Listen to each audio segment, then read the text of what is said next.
Well, this morning the community is still reeling over the death of a 3-year-old girl who died following an attack at her own birthday party. KBOI2's Sophia Dumani shares how people have come together to support her family and the 8 other victims who were also stabbed. She's live here in the studio. Sophia. Well, a crowd of hundreds filled the steps of Boise City Hall to remember a little girl who died from a vicious attack at her own birthday party on Saturday. But despite all of the grief, love wins is the message that carried last night's vigil. Little 3-year-old Ruya was just a baby when her mother brought her to Boise for a better life, fleeing the violence in Ethiopia. But her wounds from this weekend's attack were so severe, she was flown to a hospital in Salt Lake City. Unfortunately, not even the doctors there could save her, and she died yesterday. A beautiful, bright spirit who arrived as a brand new infant daughter with her single mother, who struggled a lot when she first came here, but recently found great stability and strength. The teddy bears and pictures of Ruya show a little girl thriving in her new home. Friends said she loved Barbies and Disney princesses.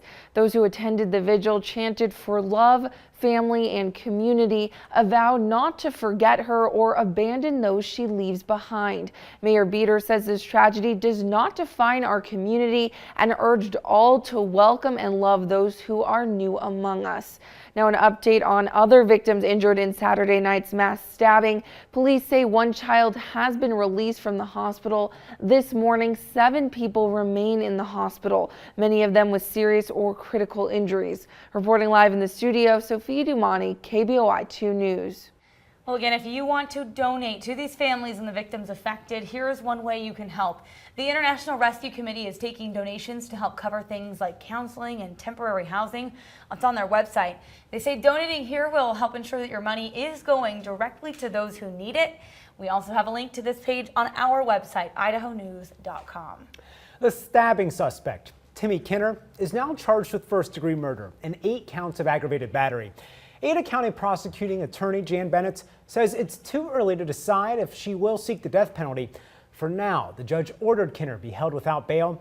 A preliminary hearing is set for July 16th.